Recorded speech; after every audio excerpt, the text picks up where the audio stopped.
Ya, bismillahirrahmanirrahim, anak-anak sekalian. Alhamdulillah, kita masih dipertemukan oleh Allah dalam sop-sop keilmuan. Nah, kita akan membahas tentang perjanjian Hudaybiyah, anak-anak sekalian. Itu jalan mah, Wisman. Ya, 3, 2. Ya, bismillahirrahmanirrahim, anak-anak sekalian. Alhamdulillah kita dipertemukan kembali dalam pembahasan sejarah kebudayaan Islam di bahasan perjanjian Hudaybiyah, gitu. Jadi bahasan perjanjian Hudaybiyah ini menjadi bahasan yang tidak terpisahkan di masa-masa Madinah, gitu. Perjalanan dakwah Nabi di Madinah. Nah, anak sekalian, perjanjian Hudaybiyah ini setelah 6 tahun lamanya kaum muslimin itu tidak mengunjungi Mekah karena berada di Madinah, kawasan Hudaybiyah untuk melakukan umroh. Jadi setelah 6 tahun kaum muslimin berangkat dari Madinah dan itu singgah di Hudaybiyah, sebuah kawasan untuk melakukan umroh, istirahat di Hudaybiyah itu. Apalagi pada bulan-bulan yang dihormati atau Asyurul Hurum, rasa rindu untuk mendatangi Ka'bah, menghinggapi kaum muslimin. Jadi mengetahui hal tersebut, Rasulullah SAW mengizinkan perjalanan menuju ke Mekah itu. Sama seperti kita sekarang. Kita sekarang di masa pandemi COVID-19, ibadah haji itu menjadi ada rasa rindu. Meskipun tidak ada COVID-19, apalagi di saat sekarang ketika kita ingin beribadah di Mekah. Kaum muslimin pada saat itu juga itu sekitar 6 tahun lah, begitu. Kalau kita sekarang baru beberapa bulan saja ya. Nah, setelah mendapatkan izin anak-anak sekalian kaum muslimin, lalu berangkatlah 1000 orang bersama Rasulullah SAW dengan pakaian ihram untuk menghilangkan kecurigaan kaum kafir Quraisy. Nah, setibanya di kota Asfan, seorang pengintai muslim mengabarkan kepada Rasulullah bahwa kaum Quraisy telah menyiapkan pasukan berjumlah 200 orang di bawah pimpinan Khalid bin Walid guna menghadang rombongan kaum muslimin. Nah, Rasulullah SAW mengalihkan perjalanan melalui desa Hudaybiyah dan beristirahat di sana. Maka dalam pengalihan itu datanglah utusan pertama dari Quraisy yang bernama Badil, menanyai maksud kedatangan Rasulullah SAW. Dijawab oleh Rasulullah sekalian untuk disampaikan kepada tokoh-tokoh Quraisy bahwa tujuannya adalah untuk umroh, ibadah umroh. Nah, lalu datang utusan kedua sekalian dengan maksud sama bernama Haris bin Alqamah. Itu dijawab oleh Rasulullah SAW dengan sama pula. Lalu datang lagi utusan ketiga bernama Urwah bin Mas'ud. Ia pun membawa jawaban yang sama. Lalu Rasulullah SAW mengutus Utsman bin Affan menemui tokoh-tokoh Quraisy. Hingga terdengar kabar burung bahwa Utsman bin Affan wafat pada saat itu. Para sahabat dari Muhajirin dan Ansor segera mengambil baiat di hadapan Rasulullah SAW, menjaga akan keselamatan Rasulullah SAW dan ajarannya terkenal dengan baiat Ar-Ridwan. Jadi baiat Ridwan itu dilakukan ketika kaum muslimin menerima informasi bahwa Utsman bin Affan yang diutus menemui tokoh Quraisy itu wafat. Sama sekarang kondisi kita. Jadi di Indonesia juga sama. Sekitar bulan September Oktober itu pasti banyak orang-orang gila yang masuk ke masjid, lalu orang-orang gila lalu mengaku gila dalam tanda petik, dia melakukan situasi teror, situasi mengganggu umat Islam begitu. Nah, kondisi-kondisi ini juga umat Islam harus siaga penuh begitu. Nah, anak sekalian, pengambilan baiat ini menggeser hati kaum kafir Quraisy. Maka kaum kafir Quraisy mengirim utusan perdamaian. Jadi ketika mendengar Rasulullah SAW dengan kaum muslimin itu siap dan berbaiat, baiat Ridwan itu yang dikenal dalam sejarah kebudayaan Islam, itu akhirnya orang kafir Quraisy itu mengirim utusan perdamaian yang dipimpin oleh Suhail bin Umar. Nah, perundingan perdamaian menghasilkan apa yang dinamakan dengan Sulh Al-Hudaybiyah atau Persepakatan Hudaybiyah atau Perjanjian Hudaybiyah yang berisi nilai karakter cinta damai dan peduli lingkungan. Dalam peristiwa Fathu Mekah, Nabi Muhammad SAW bersabda kan di situ, "Wahai kaum Quraisy, apakah yang akan aku lakukan terhadap kalian?" Mereka menjawab, "Kebaikan engkau saudara yang baik dan anak dari saudara yang baik pula." Rasulullah berkata, "Pergilah, kalian telah bebas." Begitu. Nah, anak sekalian, Rasulullah telah memberikan teladan yang agung dalam memaafkan musuh-musuhnya yang telah menyiksa, menyakiti, membunuh para sahabatnya dan mengusir dari kampung halamannya, kota Mekah itu. Nah, kalau kita sekarang kan kadang kita tidak menerima. Satu saat Islam itu, kalau Islam dipojokkan, Islam diperlakukan tidak adil, Rasul memberikan sunnah untuk kita bersabar.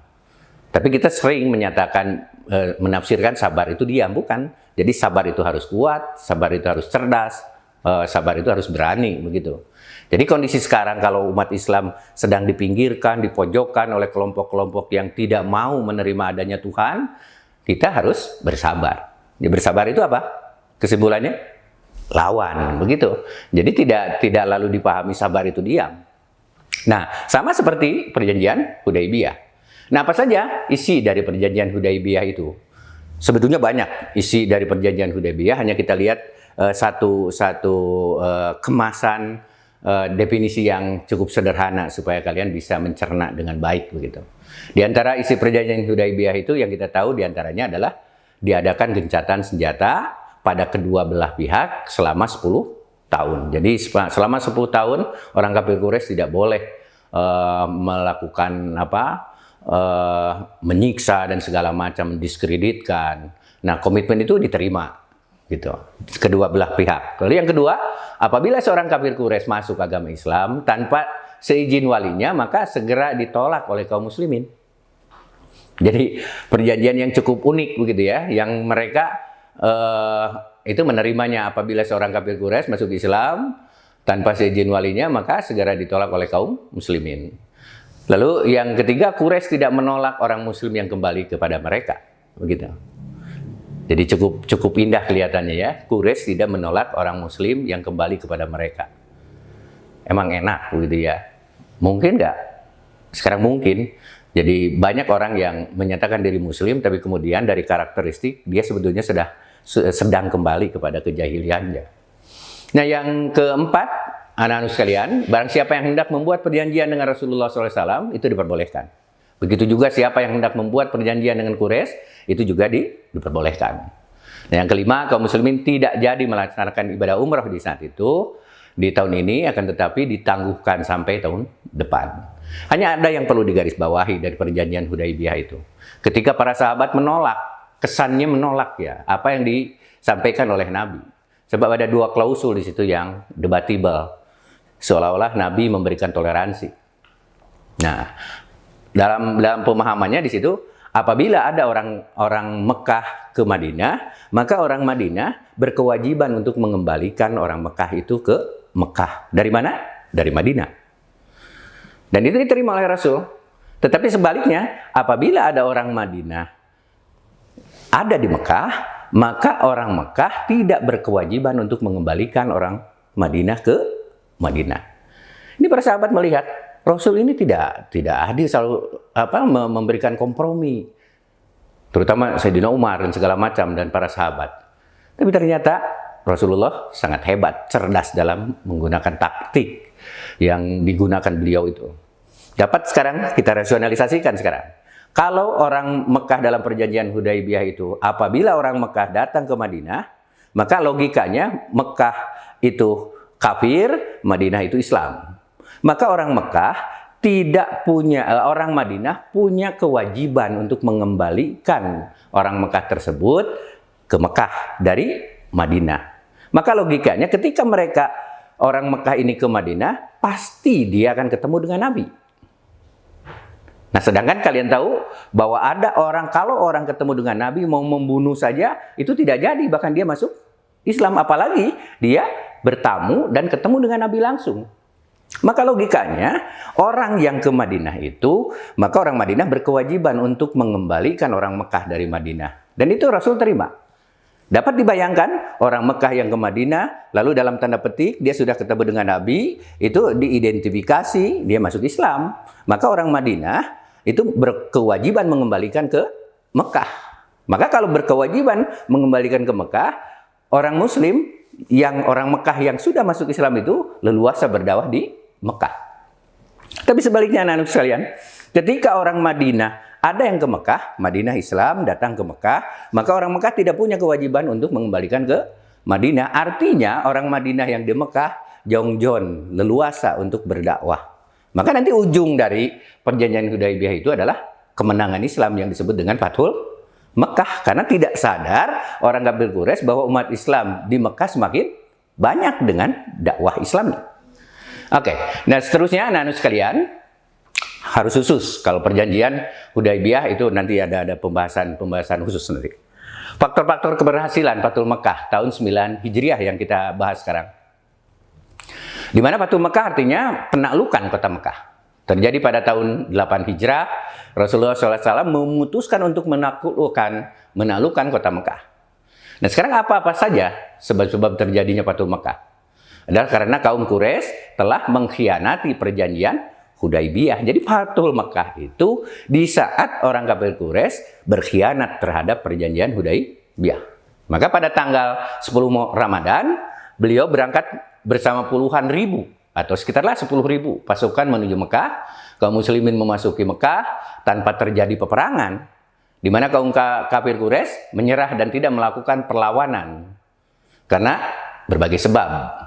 Begitu. Ada catatan anak-anakku, ketika terjadi Fathul Mekah, justru umat Islam memiliki kekuatan untuk melakukan balas dendam. Tapi umat Islam apakah benar melakukan balas dendam? Oh tidak. Balas dendam umat Islam justru memberikan perlindungan terhadap orang Quraisy. Nah pertanyaannya sekarang, kenapa mereka atau orang-orang banyak sekarang ketakutan dengan syariat Islam itu? Jadi kalau dalam satu negara syariat Islam itu dilaksanakan, ada kelompok-kelompok yang takut bahwa syariat Islam itu takut dijadikan dasar sikap baik individu maupun lembaga dan menerima syariat Islam itu. Kenapa? Karena syariat Islam itu menutup peluang orang sombong, menutup peluang orang korupsi, orang yang membunuh harus dibunuh, begitu.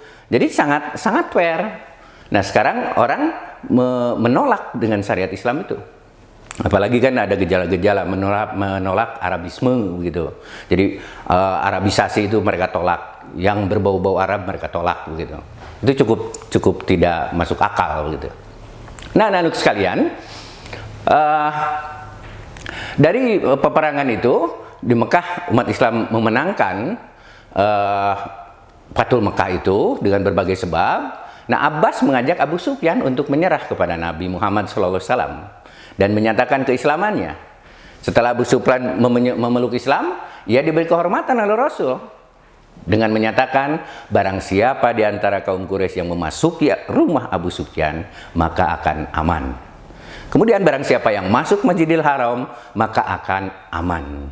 Barang siapa yang akan menutup pintunya, juga akan aman pula begitu. Jadi menutup Masjidil Haram, membuka Masjidil Haram, dia akan aman. Ini jaminan-jaminan yang disampaikan akibat positif dari Fathul Mekah. Jadi kemenangan Islam itu justru tidak dengan pertumpahan darah, tapi dengan persahabatan, dengan kekeluargaan, dengan perlindungan begitu. Nah, Allah Subhanahu wa taala telah memberikan kemenangan pada kaum muslimin anak sekalian. Lalu Rasulullah SAW di Masjid Tanim disebut juga dengan Masjid Sayyidah Aisyah. Jadi si Rasulullah dan ibu muslimin Ummu al-Mu'minin terletak 7,5 km lah sebelah utara Masjidil Haram di pinggir jalan antara Mekah dan Madinah, dan merupakan batas suci paling dekat. Jadi Masjid Tanim ini merupakan tempat berikhramnya Sayyidah Aisyah ketika ia hendak umroh pada pelaksanaan haji perpisahan atau haji wada, yaitu pada tahun 9 Hijrah. Nah, bangunan Masjid Tanim diperbarui pada masa Khadim Al-Haramain Al-Syarifuddin atau pelayan dua tanah suci Mekah dan Madinah, yaitu Raja Fahd Ibn Abdul Aziz dengan luas keseluruhan termasuk halaman parkir dan lain sebagainya mencapai 84.000 meter persegi dan menghabiskan biaya sekitar 100 juta real gitu. Nah, sedangkan luas Masjid Tanim hanya 6.000 meter persegi yang dapat menampung sekitar 15.000 jamaah. Wah, hebat sekali ya, besar, 15.000 jamaah. Nah, kalau di masjid kita kan hanya 3 baris paling. Jadi masjidnya besar, itu yang biasa melaksanakan sholat wajib itu cuman misalkan 3 baris. Ini 15.000 jamaah siap ditampung di Masjid Tanim. Nah, menuju Ka'bah untuk melakukan, dan nanti dalam luas masjid yang 6.000 meter persegi itu dan menampung sekitar 15.000 jamaah itu menuju Ka'bah untuk melakukan tawaf dan salat 2 rakaat di dalamnya. Setelah itu beliau menghancurkan berhala, anak-anak sekalian, yang ada di dalam Ka'bah. Berhala yang ada di dalam Ka'bah dan sekitarnya itu dihancurkan oleh kaum muslimin, bahkan oleh tangan Rasul sendiri begitu. Nah, pada waktu penghancuran turunlah ayat surat Al-Isra ayat 81 itu, yang artinya, dan katakanlah yang benar telah datang dan yang batil telah lenyap. Sesungguhnya yang batil itu adalah sesuatu yang pasti lenyap. Jadi kebatalan pasti akan lenyap. Nah, anak sekalian, Rasulullah SAW berdiri di pintu Ka'bah sedangkan kaum Quraisy berbaris di Masjidil Haram menantikan apa yang akan dilakukan Rasulullah. Rasulullah berkata kepada kaum Quraisy, "Wahai kaum Quraisy, apakah yang akan aku lakukan terhadap kalian?" Mereka menjawab, "Kebaikan engkau saudara yang baik dan anak dari saudara yang baik pula." Rasulullah berkata, "Pergilah, kalian telah bebas." Hebat, Rasul membebaskan kelompok-kelompok yang telah menzolimi umat Islam. Bahkan Rasulullah telah memberikan teladan yang agung dalam memaafkan musuh-musuhnya yang telah menyiksa, menyakiti, membunuh para sahabat dan mengusir dari kampung halamannya. Tapi setelah penaklukan kota Mekah, anak sekalian, manusia berbondong-bondong memeluk Islam pada tahun ke-10 Hijriah. Rasulullah melaksanakan haji dan itulah satu-satunya haji yang dilakukan beliau bersama 100.000 orang, dan setelah itu beliau kembali ke Madinah. Nah, anak sekalian, bahan pertemuan yang akan datang kita akan bahas tentang wafatnya Rasulullah. Justru Rasul wafat ketika Islam telah menang dan Rasul jadi panutan, orang sedang merindukan. Maka pertanyaannya, akankah ketika kita wafat dirindukan? Wallahu alam. Mudah-mudahan kita bisa mengikuti jejak Rasulullah SAW yang senantiasa membuat kebaikan, gitu, membuat kebaikan dan memperjuangkan al-Islam, memberikan perlindungan, memperluas silaturahim dan segala macam. Insya Allah.